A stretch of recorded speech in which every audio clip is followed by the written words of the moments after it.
करता परमात्मा पूर्ण ब्रह्म सारी सृष्टि के रचनहार। कबीर देव कबीर साहब जी की असीम रजा से आप पुण्यात्माओं तक यह सत संदेश पहुंचा। परमेश्वर ने असीम रजा की है आपके ऊपर पुण्यात्माओं। अभी आप बालक हो, इस मार्ग में अध्यात्म मार्ग के अंदर अभी आप बच्चे हो। जिस समय आप इस ज्ञान से परिचित होंगे, परमात्मा हमें क्या समझाना चाहते थे और हमें क्या बताने के लिए आए थे और हम कर क्या रहे थे, हमने करना क्या चाहिए था, उसमें आपका कलेजा भर भरा होगा। आपको पिछला गया हुआ जीवन नरक दिखाई देगा और इतना पश्चाताप बनेगा, आपकी आत्मा सिर उठेगी। अब जैसे किसी ने नशा कर रखा, चाहे वो सांप के पास पड़ा हो, वो दूसरी बात उसको डस नहीं रहा, लेकिन जब उसकी आंखें खुलेंगी, होश में आएगा, उसका कलेजा हिल जाएगा। तो हम काल के लोक में पड़े हैं। ये डसे कब गया उसकी मर्जी, लेकिन हम उसके विवश होकर उसके आगे पड़े हैं। अब उस सर्प के इस काल से परमात्मा बचावेगा। सतनाम और सारनाम की जड़ी आपको देके इसके विष को निष्क्रिय करेगा। जो इस दास के अतिरिक्त इस विश्व में वह जड़ी नहीं है, या उन महापुरुषों के पास थी जिनको भगवान मिले थे। उसमें उन महापुरुषों की हमने कदर नहीं करी। वह चले गए जब हम अनुयायी बन गए लाखों की संख्या में, लेकिन संत के रहते उसका आदर और उसकी प्रत्येक बात पर गहराई से सोचना चाहिए और अमल करें तो लाभ उठा लिया जाता है। तो पुण्यात्माओं, हम ऐसे गंदे लोक में रह रहे हैं। चाहे यहाँ का प्रधानमंत्री बेशक आपने कितना ही अच्छा दिखाई देता हो, लेकिन उस जीव का कोई आधार नहीं है। कबीर सब जग निर्धना, धनवंता ना कोय, धनवंता सो जानियो जिस पर राम नाम धन होए। जो वर्तमान के अंदर सत साधना नहीं कर रहे हैं, चाहे वह कितने धनी हो, कितनी उच्च पोस्ट प्राप्त है, उन जीवों का भविष्य नरक में है। बहुत बुरा होगा उनके साथ। अब उनको ये ज्ञान होगा जो कि एक मानव को, प्रत्येक प्राणी को होना चाहिए कि जो तू गलतियां कर रहा है इसका तुझे दंड भी भोगना होगा। तो उसके बाद वो प्राणी, बुद्धिमान व्यक्ति, वो गलती किया नहीं करता। आज जो हाहाकार मची है संसार के अंदर, किसी भी भाग में जाकर देख लो या किसी और फील्ड में देख लो, एक माया कमाना उद्देश्य बना रखा प्राणी ने। चाहे झूठ बोल के, चाहे रिश्वत लेके, चाहे हेरा फेरी करके। किस लिए? कि कोठी बनाऊंगा, अपने बच्चों को अच्छी शिक्षा दूंगा, उनके लिए कार खरीदूंगा, बैंक बैलेंस बनाऊंगा। पुण्यात्माओं, यह भूल पड़ गई। हम भूल गए विधान को परमात्मा के। मासा घटे न तिल बधे, बिदना लिखे जो लेखे, सच्चा सतगुरु मेट करवाई ऊपर मारे मेख। जब तक हम परम संत की शरण में परमेश्वर की रजा ग्रहण नहीं करते, तब तक हम केवल अपना किया कर्म ही प्राप्त करते हैं। उसके अंदर एक नए पैसे का कोई भी परिवर्तन नहीं हो सकता।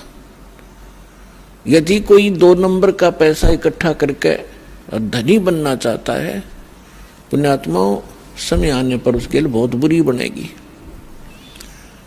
बहुत से प्रमाण हमारे पास है और प्रत्येक व्यक्ति जब इस ज्ञान को सुनता है उसको अपने किए कर्म का आभास भी होता है। और जब उसको पता चलेगा कि सचमुच ये कर्म ठीक नहीं है तो वो त्याग भी देगा। जब तक उसको ये पता ही नहीं लगेगा कि मैं जो कर्म कर रहा हूं ये सचमुच बुरा है, क्योंकि हम जिस क्षेत्र में रहते हैं वहां सभी वही क्रियाएं कर रहे होते हो तो हम निश्चिंत हो जाते हैं, सभी कर रहे हैं, नो प्रॉब्लम। लेकिन भाई अपराधों से लाख कर लियो, सबको प्रॉब्लम होगी। तो जैसे एक व्यक्ति जब इस ज्ञान से परिचित हुआ, ज्ञान से भी तभी परिचित हुआ जब उसका सर्वनाश हो लिया। वैसे तो हम भगवान को एक सेकेंडरी थिंग मानते हैं, देख लेंगे टाइम मिला तक भी मत्था टेक आवाएंगे, किसी गुरु जी के पास चले जावांगे, बाकी समय अपना धन कमाएंगे।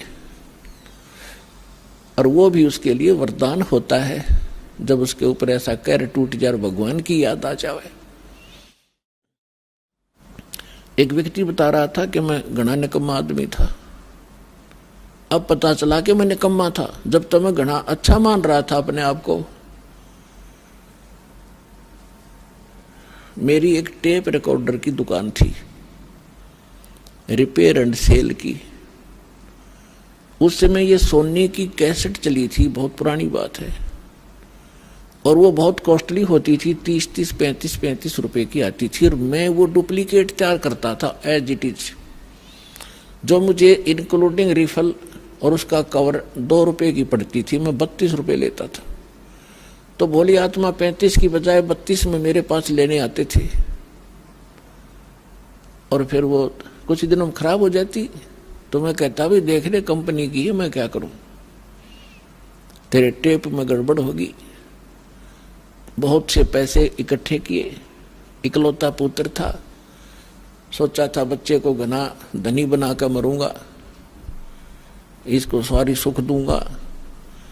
वो बच्चा ही बीमार हो गया, लड़का इकलौता पुत्र था।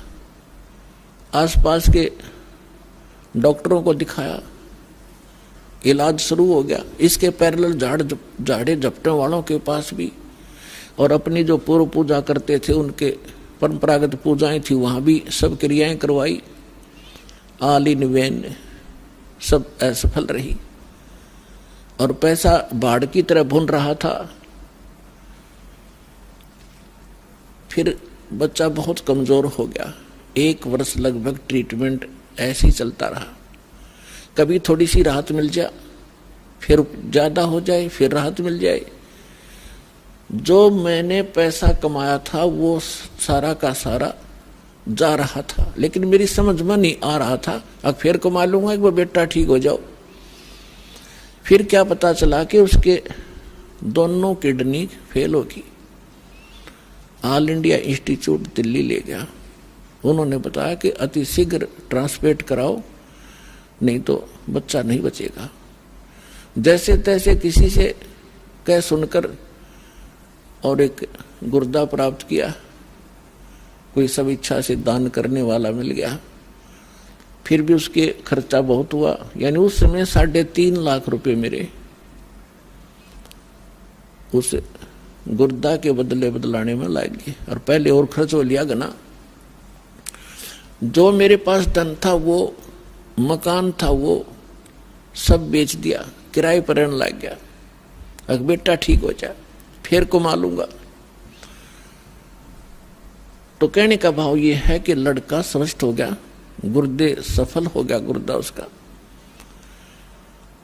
फिर गांव में एक प्लाट था, वो बेचकर शहर में छोटा सा मकान भी बना लिया। बच्चे के विवाह की तैयारी थी, अच्छी शिक्षा ग्रहण करवाई थी उसको, और अच्छी नौकरी की अपॉइंटमेंट भी उसकी होगी थी। विवाह की तैयारी कर रहे थे, खूब सारी धूमधाम से कार्य किए जा रहे थे। वो लड़का एक अपनी कार में जा रहा था, एक गाड़ी से टकरा गया, ट्राले तय, यानी बस दुर्घटना में उसकी मृत्यु होगी। बस में जा रहा था। अब इकलौता पुत्र था, जिसको सुखी देखना चाहता था, दुनिया को लूट रहा था।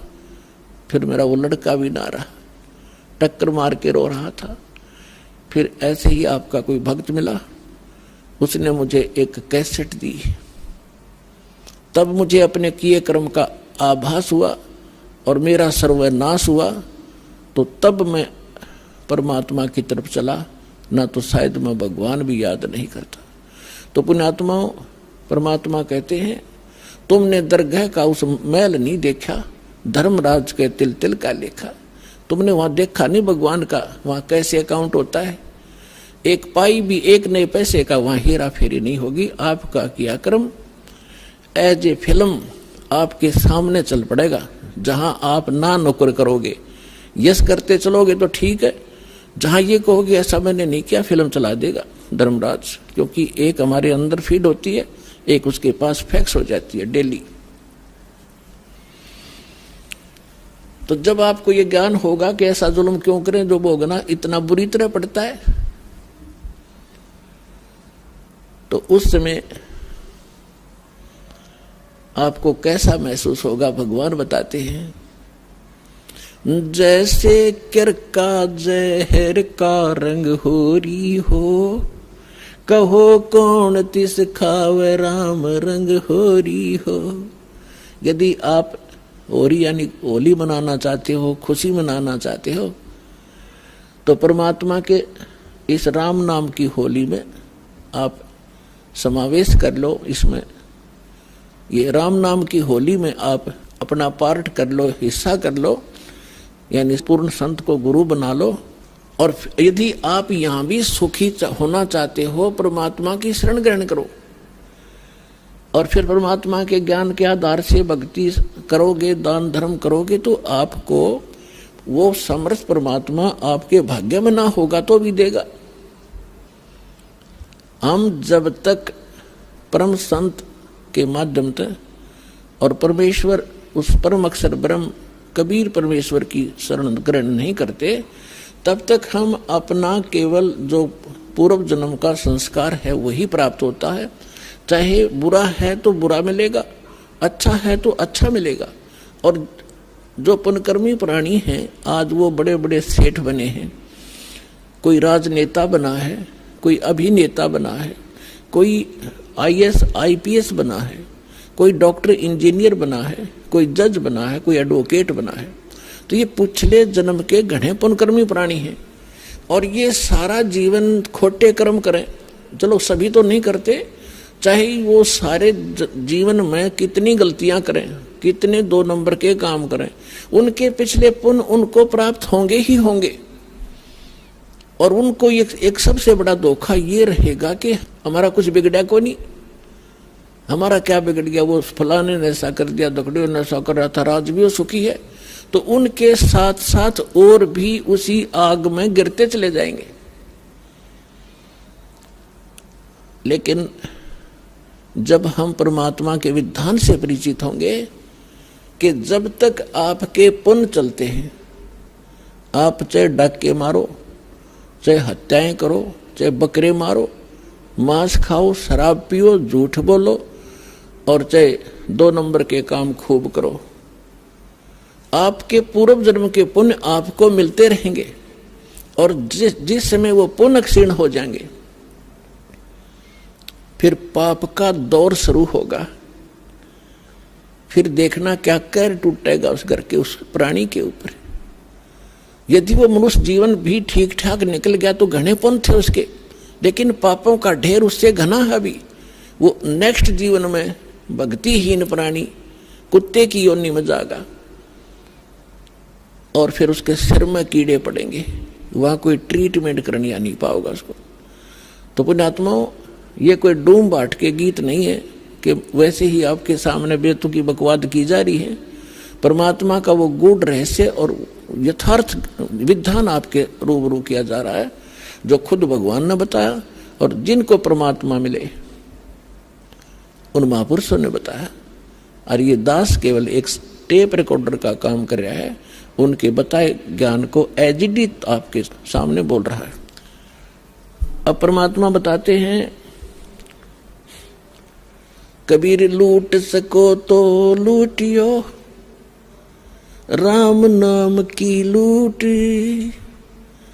पीछे फिर पछताओगे भाई प्राण जहांगे छूट।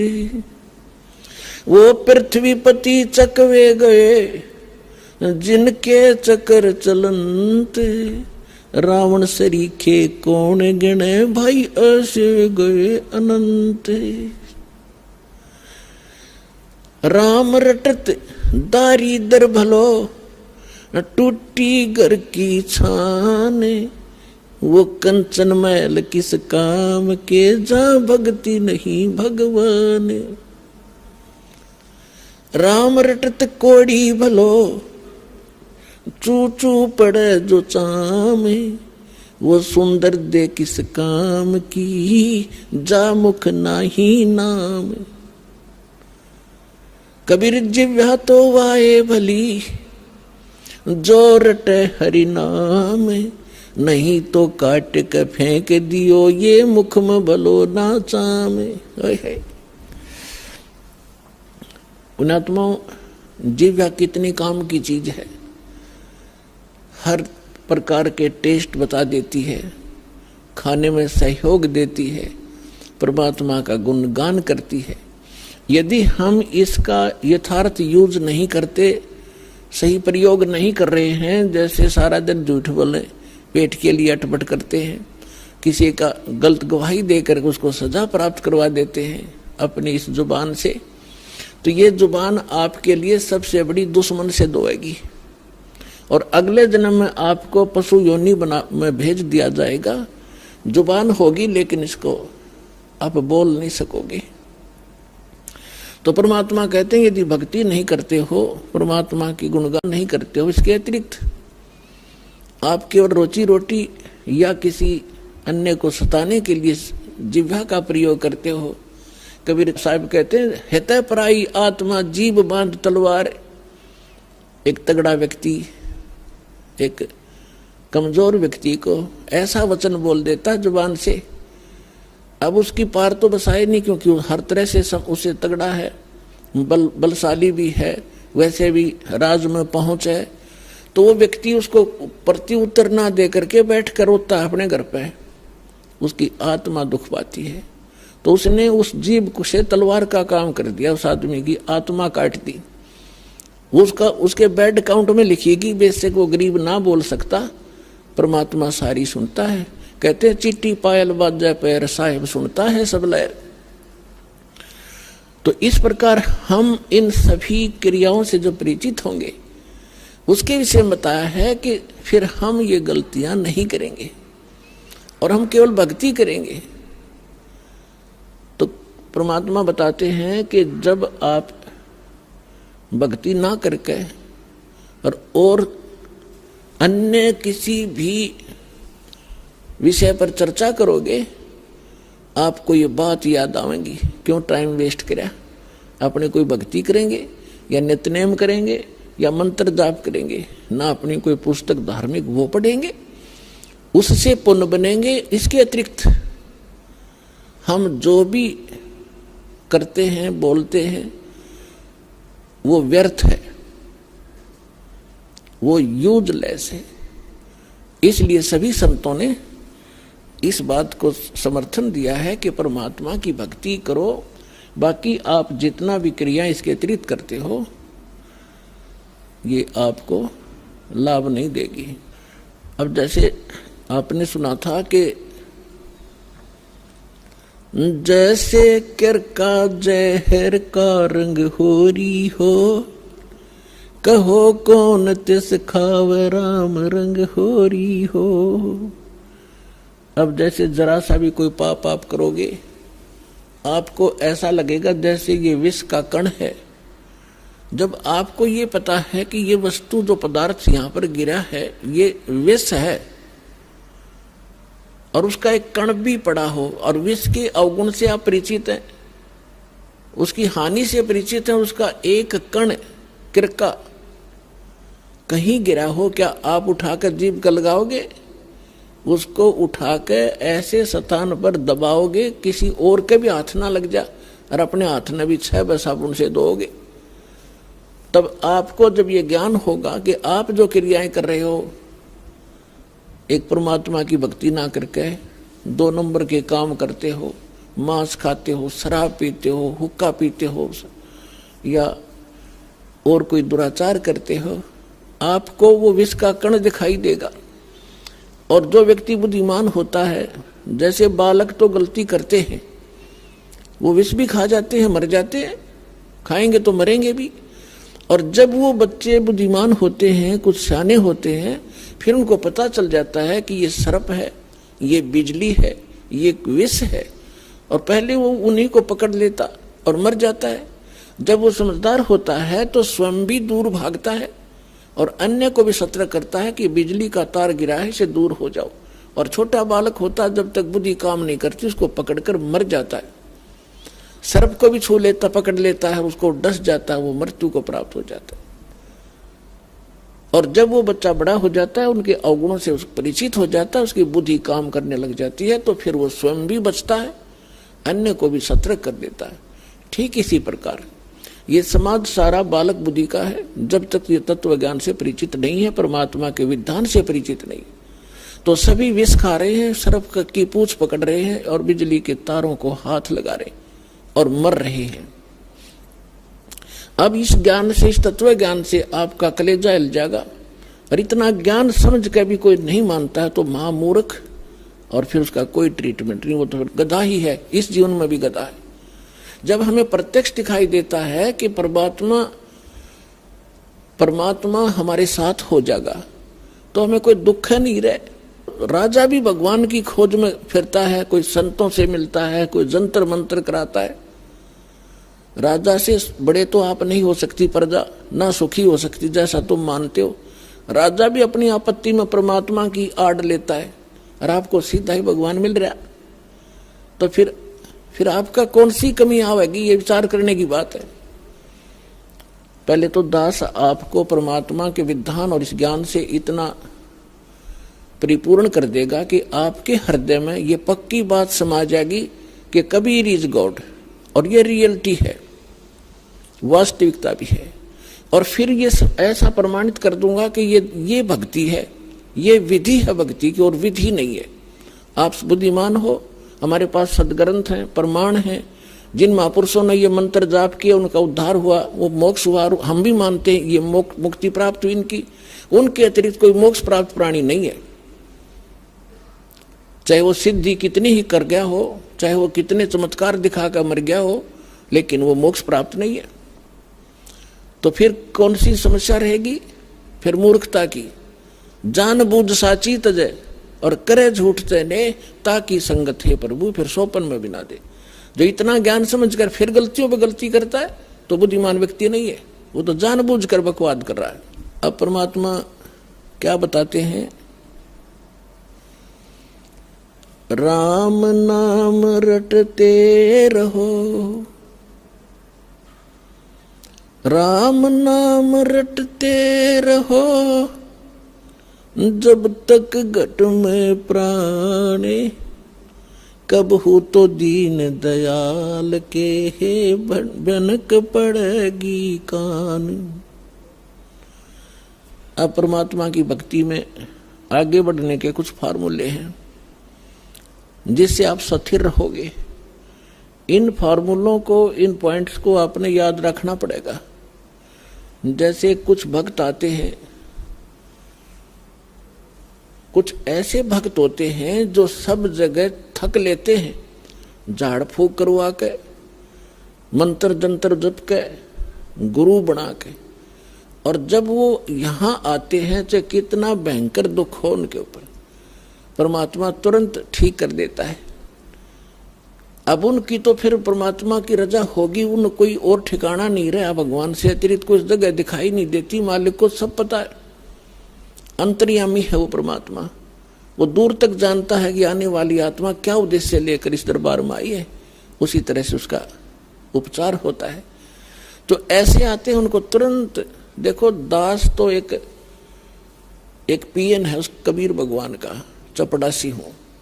आपकी अर्जी दास के पास आती है, दास उस परम पिता की टेबल पर रख देता है। अब उसने यस और नो उस कबीर भगवान ने करनी है, और यहाँ सेकंडों में होती है। यहाँ कोई कार्यालय नहीं है, वह साइन होगा फिर वापस आओगी। सेकंड्स के भी कुछ क्षणों में वो सब अर्जी परमात्मा फैसला करता है।